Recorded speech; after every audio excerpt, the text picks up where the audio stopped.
Hello' মোৰ ছাত্ৰীসকল আশা কৰোঁ তোমালোকে ভালে আছা। আজি মই আলোচনা কৰিম তোমালোকৰ ক্লাছ 10ৰ অসমীয়া সাহিত্য চনিকীয়া যিটো তোমালোকৰ কিতাপ আছে। আজি এইখিনি ভিডিঅ'ত তোমালোকৰ ফাইনেল এক্সাম আৰু তোমালোকৰ হাফ ইয়াৰলি এক্সাম আৰু তোমালোকৰ ফাইনেল এক্সামৰ কাৰণে বহুতখিনি ইম্পৰ্টেণ্ট কুৱেশ্যন লগাই দিম। তোমালোকে কিন্তু এই ভিডিঅ'টো গোটেইখিনি চাই ল'বা, যিহেতু এইখিনিৰ পৰা তোমালোকে বহুত ইম্পৰ্টেণ্ট পাবা। তো আহক মই ভিডিঅ'টোলৈ ইম্পৰ্টেণ্ট কুৱেশ্যন লৈ মই আগবাঢ়ি যাওঁ। তো মই অলপ কি কৰি দিওঁ এইটো। তো আহক, প্ৰথম চেপ্টাৰটোৰ নাম হ'ল, মই প্ৰথমতে তোমালোকৰ বৰগীত, জিকিৰ, প্ৰশস্তি, মই অসমীয়া এইবিলাক মই তোমালোকৰ ডিছকাছ কৰি দিম। বহুতখিনি ইম্পৰ্টেণ্ট, মই মষ্ট ইম্পৰ্টেণ্ট বিলাক মই লগাই দিম। এইখিনিৰ পৰা তোমালোকে পঢ়িলে তোমালোকৰ এই বৰগীত, জিকিৰ, প্ৰশস্তি, মই অসমীয়া এইখিনি হৈ যাব। মই লাষ্টত দৃশ্যান্তৰ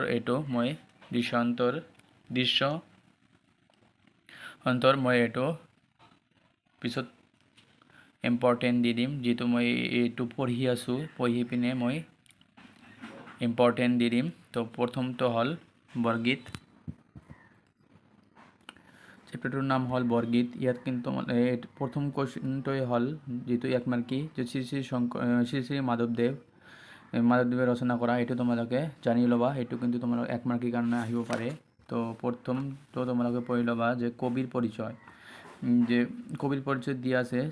শ্ৰী শ্ৰী মাধৱদেৱৰ লখিমপুৰ জিলাৰ নৰনাৰায়ণপুৰৰ লেটেকু পুখুৰীত 1489 চনত জন্ম হয়। ইয়াত কিন্তু দুটা প্ৰশ্ন আছে যে শ্ৰী শ্ৰী মাধৱদেৱৰ জন্ম হৈছিল ক'ত? নৰনাৰায়ণপুৰ লেটেকু পুখুৰীত, এনেকৈ দিব পাৰে যে ক'ত জন্ম হৈছিল আৰু কিমান চনত জন্ম হৈছিল। তো 1489 চনত জন্ম হৈছিল। তেওঁৰ পিতৃৰ নাম গোবিন্দগিৰি ভূঞা আৰু মাতৃৰ নাম মনোৰমা। এইটো ইম্পৰ্টেণ্ট হয়। আৰু ইয়াত এটা মষ্ট ইম্পৰ্টেণ্ট আছে যে তেওঁৰ জীৱনৰ কীৰ্তিস্তম্ভ কি? তেওঁৰ জীৱনৰ কীৰ্তিস্তম্ভ হ'ল নামঘোষা।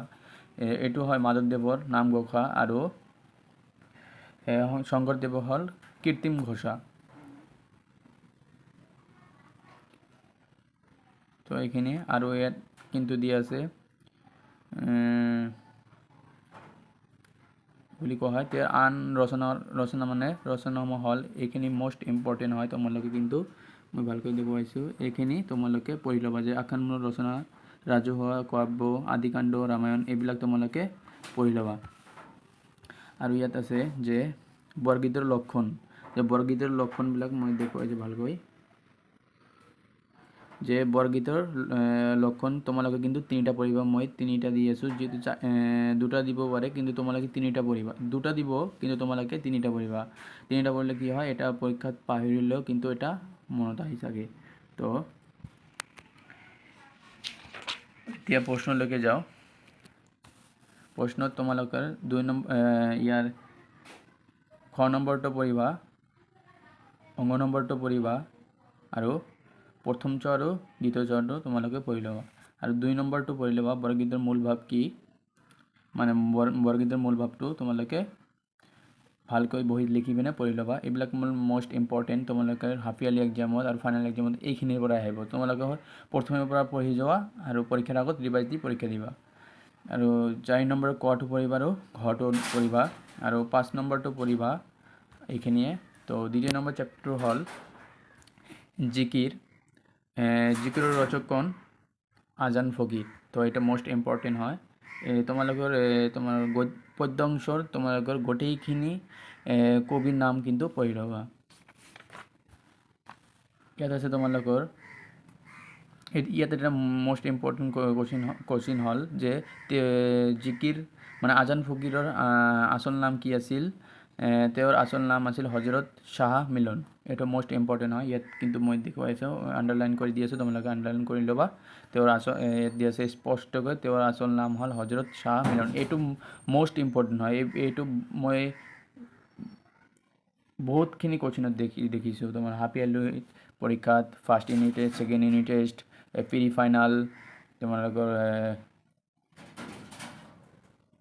ফাইনেল এক্সাম, এইবিলাক মই দেখিছোঁ। তোমালোকে কিন্তু মিছ নকৰিবা। আৰু ইয়াত দিয়া আছে শব্দ অৰ্থ আৰু টকা লিখা। ইয়াত মমিন মানে কি, বিশাখী মুছলমান, আৰু ইয়াত মুছলমান আৰু ৰচুল এইবিলাক পঢ়িবা। আৰু এটা আছে যে ৰহম মানে দয়া, এইটো পঢ়ি ল'বা। আৰু তোমালোকৰ ভাৱ বিষয়ক মানে চমুত্তৰ দিয়া ইয়াৰ গোটেইখিনি পঢ়িবা। তিনিটা আছে, তিনিটা পঢ়িবা। জিকিৰৰ ৰচক কোন? জিকিৰৰ ৰচক হ'ল আজান ফকীৰ। কোনবোৰ গীত সৈতে জিকিৰৰ গীতৰ সুৰৰ উদ্দেশ্য আছে তোমালোকেতো জানাই, পঢ়িবা। জিকিৰৰ শব্দটো কি শব্দৰ পৰা ওলাইছে এইবিলাক তোমালোকে পঢ়ি ল'বা। ইয়াত তলৰ শব্দৰ অৰ্থ লিখা, যে এইবিলাক যে ৰচুল, মমিন এইবিলাক যে আছে এইবিলাকে এইটোৱে হয়, ইয়াত তুলি দিছে। তো ইয়াৰ 3 নম্বৰটো পঢ়িবা, মোষ্ট ইম্পৰ্টেণ্ট হয়। আৰু তোমালোকৰ 4 ক আৰু খ নম্বৰটো পঢ়িবা, এইখিনিয়ে। তো 65টো মই নেক্সট ভিডিঅ'ত মই দি দিম, যে 65টো তোমাৰ ৰঘুনাথ চৌধুৰীৰ হয়। তো এনেকুৱা আৰু ভিডিঅ' লাগিলে মানে মোষ্ট ইম্পৰ্টেণ্ট কুৱেশ্যন লাগিলে মই তোমালোকে কমেণ্টত জনাই দিবা।